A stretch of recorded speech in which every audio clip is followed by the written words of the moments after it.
Hello दोस्तों, आप सब कैसे हैं। मुझे उम्मीद है कि आप लोग बिल्कुल अच्छे होंगे, स्वस्थ होंगे, तंदुरुस्त होंगे। मैं आप लोगों के बीच एक बहुत सा प्यारा सा टॉपिक का शुरुआत करने जा रहा हूं। और टॉपिक का नाम है नंबर सिस्टम यानी संख्या पद्धति। इस टॉपिक को हम लोग बिल्कुल जीरो से शुरू करेंगे। ठीक, इसमें सबसे पहले हम लोग इसका बेसिक चीज़ जानेंगे। उसके बाद से इस पर आधारित जो क्वेश्चन आता है उसको हम लोग यानी PYQ हम लोग करेंगे। ठीक है, और वो PYQ SSC भी हो सकता है, रेलवे हो सकता है, बैंक हो सकता है, ठीक है, एटसेट्रा ये हो सकता है। ठीक है, अब देखिए, तो बेसिक चीज़ में सबसे पहले मैं शुरू करने जा रहा हूँ यानी प्राकृत संख्या से। किसी से? प्राकृत संख्या से।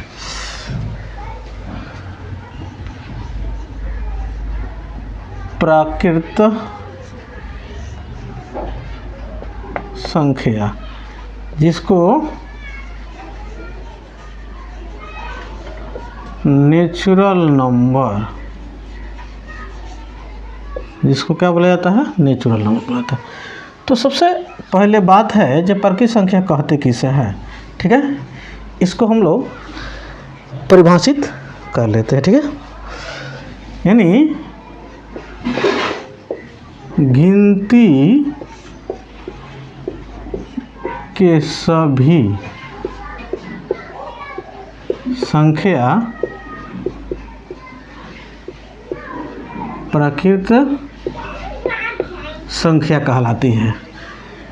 यानी गिनती के जितनी भी संख्या है उसको क्या कहते हैं? प्राकृत संख्या कहते हैं। ठीक है, जैसे में एग्जांपल में हम लोग जान लें, 1 हो गया, 2 हो गया, 3 हो गया, 4 हो गया, 5 हो गया, ये डॉट डॉट यानी अनंत तक ये प्राकृत संख्या का उदाहरण हो जाएगा। ठीक है, देखिए उसके बाद से जो है प्राकृत संख्या जो होता है उसको कैपिटल N से दिखाया जाता है। किससे दिखाया जाता है? अगर कैपिटल N बराबर 1 2 3 4 लिखा हुआ है तो समझिए किसका चर्चा हो रहा है, यानी प्राकृत संख्या का चर्चा हो रहा है। ठीक है, और देखिए सबसे बड़ी प्राकृत संख्या अगर पूछ देता है तो इसका आंसर हो जाएगा कति? अनंत। क्या हो जाएगा? और सबसे छोटी प्राकृत संख्या क्या हो जाएगा? 1 हो जाएगा। क्या हो जाएगा? 1। ठीक है, और देखिए अगला विशेषता इसका क्या होता है? तो पहला विशेषता हो गया, दूसरा विशेषता हो गया, तीसरा विशेषता। देखिए तीसरा विशेषता यह होता है कि प्राकृत संख्या इस तरह लिखते हैं, लगातार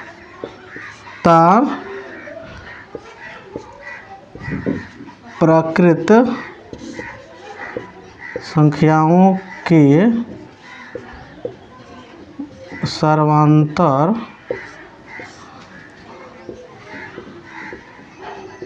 समान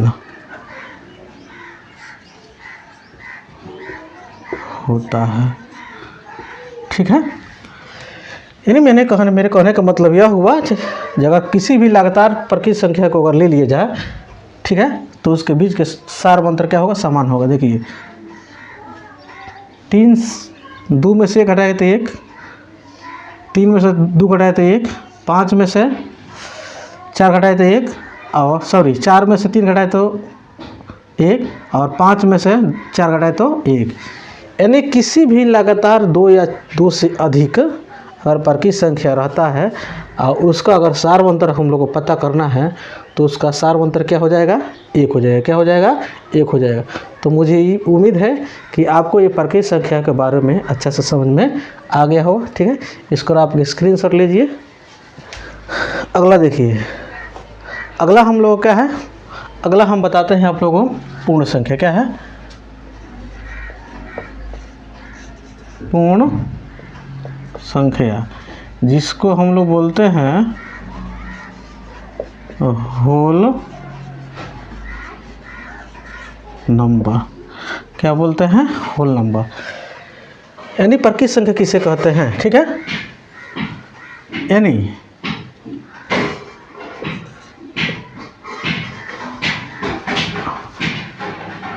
होल नंबर किसे कहते हैं? प्राकृत परकीय संख्या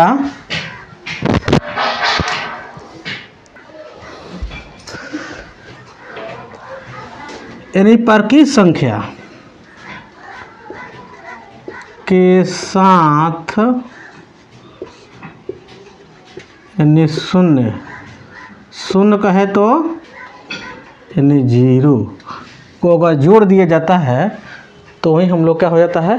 पूर्ण संख्या यानी होल नंबर हो जाता है, ठीक है।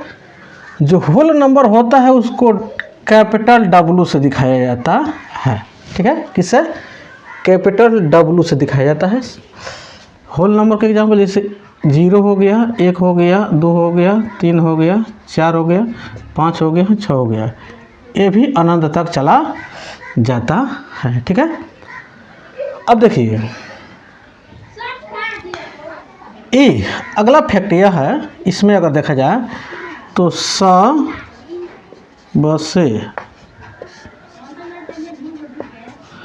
बड़ी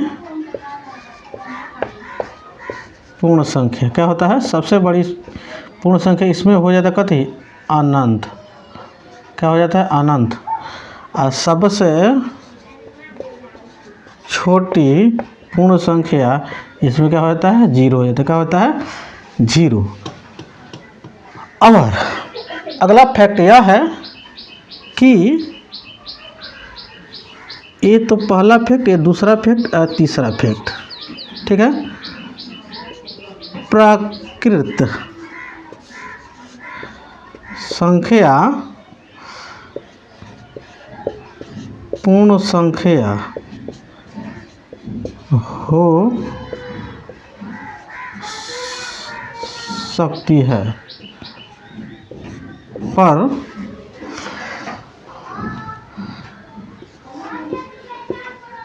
सभी पूर्ण संख्या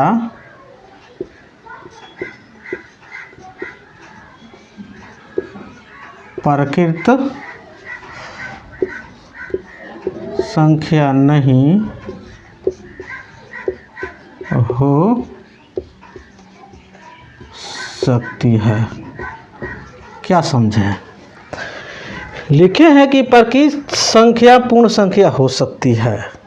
अभी हमने जस्ट बताया हुआ है कि परकीय संख्या जो होती है 1, 2, 3, 4, 5 और 6 अनंत को परकीय संख्या कहते हैं। क्या कहते हैं? परकीय संख्या कहते हैं ना। अभी यहाँ पर हमने पूर्ण संख्या बताया हुआ है, तो देखिए एक डायग्राम समझ लीजिए। ये देखिए और ये देखिए, इसको आप समझ लीजिए क्या? ये टोटल छोटका कोई लेकर ये टोटल बाहरी ये क्या है? ये पूर्ण संख्या है। क्या है? पूर्ण संख्या है। ये अंदर वाला जो भाग है ये क्या है? प्राकृत संख्या है। क्या है? प्राकृत संख्या है। तो देखिए ये बड़ा वाला डायग्राम में छोटा वाला समाहित है, लेकिन क्या छोटा वाला में बड़ा वाला समाहित है? नहीं है। सेम कॉन्सेप्ट लगाइए। देखिए इसमें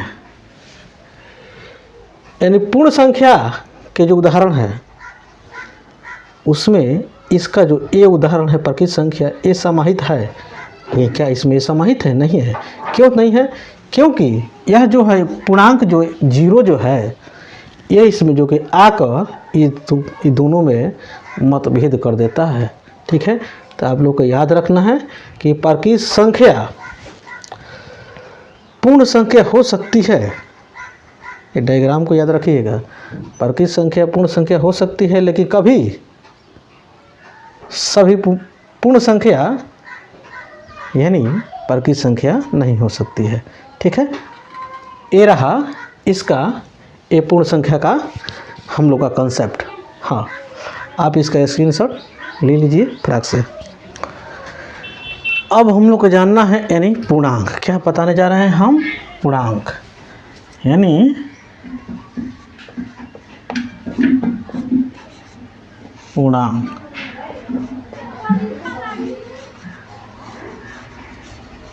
इंटेजर्स, जिसको इंग्लिश में क्या बोलते हैं? इंटेजर। देखिए, ऋणात्मक संख्या शून्य तथा प्राकृत संख्या। ऋणात्मक संख्या शून्य तथा प्राकृत संख्या को ही हम लोग क्या कहते हैं? पूर्णांक कहते हैं। क्या कहते हैं? पूर्णांक कहते हैं। जैसे हम कहें पूर्णांक जौन होता है उसको आई से दिखाते हैं। क्या चीज़ से दिखाते हैं? आई से दिखाया जाता है। पूर्णांक को क्या चीज़ से दिखाया जाता है? आई से दिखाया जाता है। ठीक है। कहीं कहीं जेड, कैपिटल जो जेड होता है उससे भी दिखाया जाता है। ठीक है। अब देखिए, पूर्णांक जो होता है इसका एग्जांपल क्या हो जाएगा?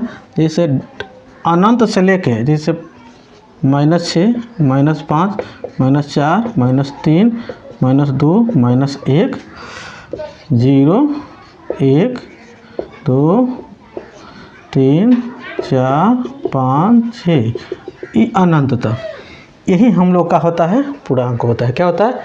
यही पूर्णांक होता है, यानी इंटेजर होता है। समझ में आनु? देखिए, ऋणात्मक संख्या है बोले हैं नु, तो देखिए ये ऋणात्मक संख्या है, शून्य भी बोले हैं, शून्य है, प्राकृत संख्या है यानी प्राकृत संख्या है, यानी तीनों सामायिक है। अगर तीनों को सामूहिक रूप से अगर कहा जाए, यानी ऋणात्मक संख्या, शून्य और प्राकृत संख्या के समूह को, समुच्चय को हम लोग क्या कहते हैं? इंटेजर यानी पूर्णांक कहते हैं। मुझे उम्मीद है कि आपको बहुत बेहतर तरीके से समझ में आ रहा हो। इसको आई या कैपिटल जेड से दिखाया जाता है। ठीक है। देखिए, यह जो है, जो माइनस में जो संख्याएं होती है उसको तो ऋणात्मक पूर्णांक बोलते हैं। क्या बोलते हैं? ऋणात्मक पूर्णांक होते हैं। ये तो हम लोग का यह क्या है? यह पूर्ण संख्या है। क्या है? यह क्या है? पूर्ण संख्या। क्या है? जीरो क्या है? पूर्ण संख्या। अभी हमने पूर्ण संख्या के बारे में बताया हुआ है। ये जो है जीरो से आगे जो भी है इसको हम लोग बोलते हैं धनात्मक। क्या बोलते हैं? धनात्मक संख्या बोलते हैं। क्या बोलते हैं? धनात्मक संख्या बोलते हैं। ठीक है। तो मुझे उम्मीद है कि आपको इसके विशेषता जानकारी हो गया होगा। अगली विशेषता यह है कि अगर आप किसी संख्या को, जैसे मान लो हम इसी को दिखाते हैं नंबर लाइन पर। किस पर दिखाते हैं? नंबर लाइन पर। जैसे मान लीजिए ये हो गया, क्या हो गया? 0 हो गया, 1, 2, 3, 4, 5, माइनस में 1, माइनस में 2, माइनस में 3, माइनस में 4, माइनस के 5। ये भी अनंत तक चल जाएगा, ये भी अनंत तक चल जाएगा। ठीक है। लेकिन इसमें एक बहुत सुंदर कंसेप्ट मैं आप लोग को बताने जा रहा हूँ, ध्यान से देखिएगा। इसमें जो कंसेप्ट क्या है कि अगर पूर्णांक या ऋणात्मक हो या धनात्मक हो, कोई पूर्णांक अगर हो तो बाएं से अगर दाएं की तरफ जाते, किधर से? ये होगा मेरा बाएं, ये होगा हमारा दाएं। अगर बाएं से दाएं तरफ जाएंगे तो बड़ा होगा। क्या होगा? बड़ा संख्या होगा। और दाएं से बाएं तरफ जाएंगे तो क्या होगा? छोटा संख्या होगा। कैसे?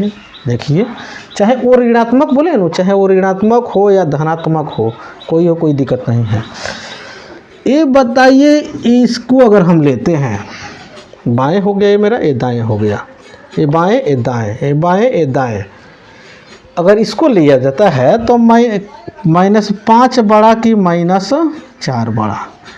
तो ये आप 6, 7 में पढ़े हुए हैं, 8 में पढ़े हुए हैं, ज़रूर इसके बारे में नहीं पढ़े हैं और याद नहीं है तो जान लीजिए।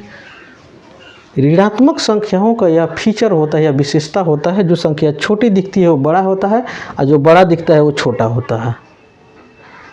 एक बार और सुन लीजिए, जो बड़ी दिखती है वो छोटा और जो छोटा दिखता है वो बड़ा। जैसे हमने बताया ये छोटा है तो बड़ा है, छोटा दिख रहा है लेकिन है बड़ा, ये बड़ा दिख रहा है लेकिन है छोटा। किसके लिए? ऋणात्मक पूर्णांक के लिए। किसके लिए? ऋणात्मक, अगर कोई ऋणात्मक कोई संख्या है उसके लिए है ये रूल, ठीक है। धनात्मक के लिए मैं अभी जस्ट बताऊंगा।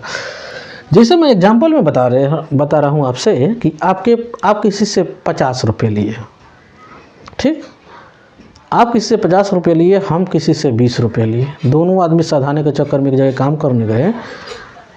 अब बताइए 100 रुपये के काम किए लोग, 100 रुपये आपको भी मिला, 100 रुपये हमको भी मिला, नहीं तो साधाना है तो दोनों आदमी का पैसा। तो 50 रुपया आप आते ही किसी को दे दिए, कितना आपके पास बचा पैसा? 50 रुपया।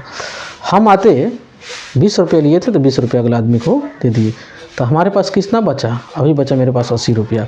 अब बताइए मेरे पास 80 रुपया, आपके पास 50 रुपया बचा, आप बड़ा कि हम बड़ा? हम बड़ा, ठीक है। नहीं तो इस तरह भी समझ सकते हैं, आपको 50 रुपये सधाना है, हमको 20 रुपये सधाना है, ठीक है। तो अगर 50 रुपया अगर कहीं से कमा के लेकर आए तो आप तो 50 रुपये लेके आए, 50 रुपये आपका चिकन। मैं 50 रुपये कमा के लेकर आया, लेकिन मैंने उसमें से 20 रुपये निकाल कर अगला आदमी को दे देता, अभी मेरे पास 30 रुपये बचा हुआ है, आपके पास 1 रुपया भी बचा हुआ नहीं है। यानी कहने का मतलब यह हुआ कि किसी कंडीशन को अगर फुलफिल आप करते हैं तो बड़ा हर कंडीशन में मैं ही हूँ। यानी इससे यह पता चल गया कि जो लिए हुए जो धन होता है ऋणात्मक होता है, जो अपना जो धन होता है वही धनात्मक होता है, ठीक है। तो इतना बात आपको याद होना चाहिए कि जो संख्या बड़ी होती है, जो संख्या बड़ी होती है वो छोटी कहलाती है, जो छोटी से होती है वो बड़ी कहलाती है, ठीक। अगला कंसेप्ट इधर देखिए, प्लस वाला में। ये प्लस वाला में तो सब कोई जानता है, प्लस वाला में तो कोई कन्फ्यूजन नहीं है। इधर जाइए, इसे देखिए बड़ा है कि नहीं? ये बड़ा है, इसी तरह दिख रहा है, ये तो सब कोई जानता है, कोई दिक्कत नहीं है, ठीक।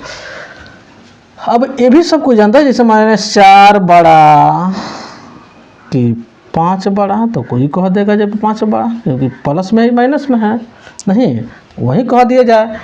0 बड़ा कि -10 बड़ा, तो 0 बड़ा, क्यों?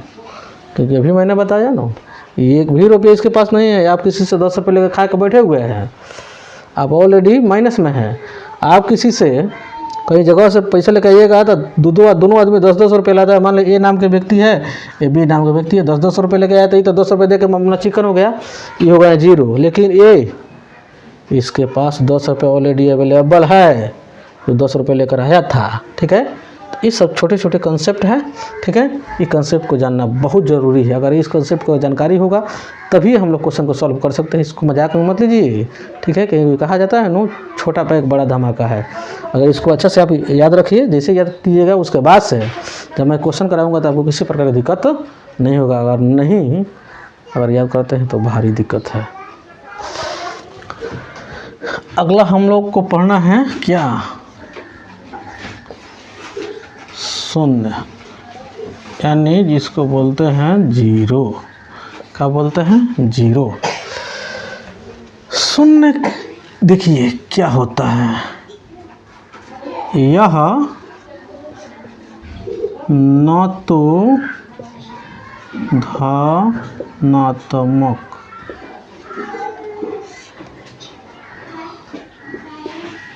न तो ऋणात्मक,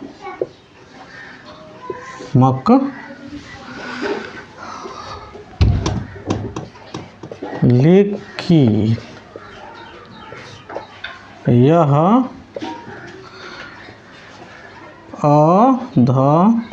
अधनात्मक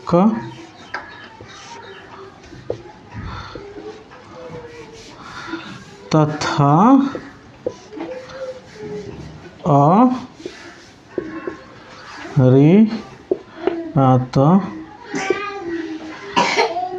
मक होता है। ये शून्य जन होता है नहीं तो धनात्मक होता है नहीं ऋणात्मक होता है, लेकिन यह बात श्योर रही है कि यह अधनात्मक होता है और ऋणात्मक होता है, यानी नॉन पॉजिटिव इंटीजर। ठीक है, नॉन नेगेटिव इंटीजर। ठीक है, यह जो होता है न धनात्मक होता है शून्य और नहीं ऋणात्मक होता है, लेकिन यह श्योर है कि यह जो होता है शून्य अधनात्मक तथा अऋणात्मक यानी नॉन पॉजिटिव इंटीजर और नॉन निगेटिव इंटीजर होता है।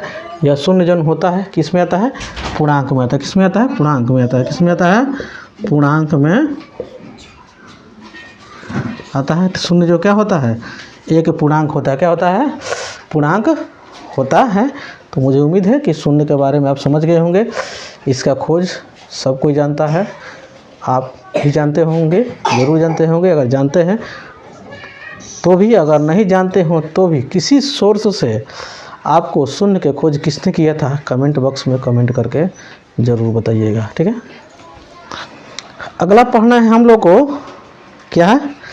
अभाज्य संख्या। ठीक है, अभाज्य संख्या को हम लोग को असंयुक्त संख्या, असंयुक्त या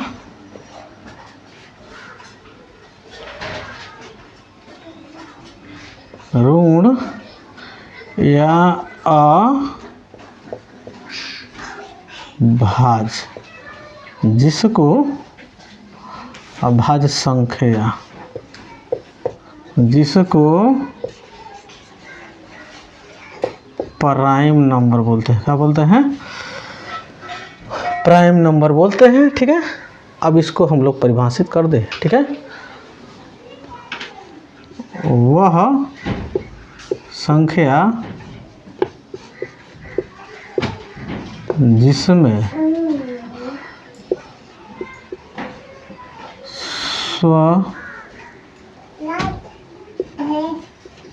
स्वयं या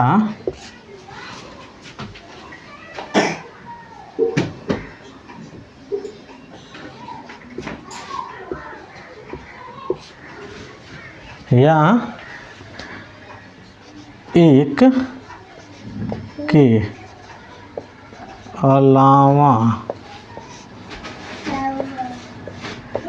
किसी दूसरा संख्या से भाग न लगे। ठीक है, तो देखिए इसको हम लोग यानी असंयुक्त संख्या, ऋण संख्या या अभाज्य संख्या, जिसको इंग्लिश में बोलते हैं प्राइम नंबर। सबसे बेहतर होगा न कि आप इंग्लिश ही याद रखिए, क्योंकि हिंदी जो होता है न कई को दे देता है। ठीक है, तो प्राइम नंबर एक ही इंग्लिश होता है, आराम से याद कर लीजिए। ठीक है, तो प्राइम वह संख्या जिसमें स्वयं नहीं तो खुद से वो करता हो और नहीं तो किसी खुद से करता हो, नहीं तो एक से करता हो, उसी को हम लोग क्या बोलते हैं? प्राइम नंबर बोलते हैं। ठीक है, देखिए अब इसका विशेषता हो गया, इसका परिभाषा, इसका विशेषता देखिए। एक प्राइम नंबर नहीं होता है, पहला विशेषता। दूसरा विशेषता देखिए, सबसे पहले प्राइम नंबर ही हम लोग जान ले कौन किसको कहते हैं। जैसे 2 हो गया, 3 हो गया, 5 हो गया, 7 हो गया, 11 हो गया, 13 हो गया, ये डॉट डॉट अनंत तक चला जाएगा। ठीक है, तो देखिए इसमें जितना भी हमने एग्जाम्पल दिए हुए हैं, नहीं तो ये खुद से कटने वाला है, नहीं तो 1 से कटेगा।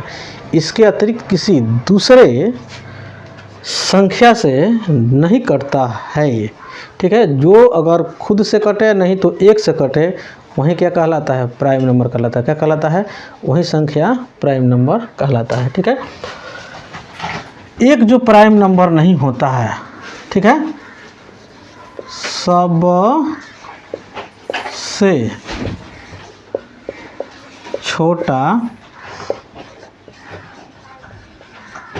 प्राइम नंबर क्या होता है? 2 होता है। ठीक है, अगला फैक्ट, सबसे छोटा सम प्राइम नंबर क्या होता है? ये भी 2 होगा।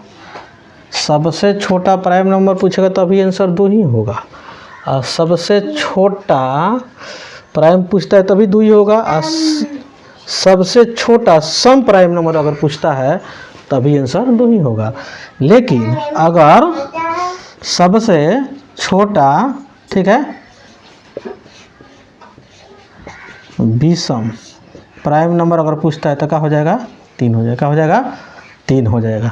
तो इस बात को याद रखना है कि अगर सबसे छोटा अगर प्राइम नंबर है तो 2 है, सबसे छोटी सम प्राइम नंबर है तो 2 है, और सबसे छोटी विषम प्राइम नंबर है तो क्या है? 3 है। ठीक है, 1 से लेके 50 तक ले प्राइम संख्या का संख्या होता है कितना? यानी 15 होता है। कितना होता है? अब 50 से लेके 100 के बीच में प्राइम संख्या का संख्या कितना होता है? 10 होता है।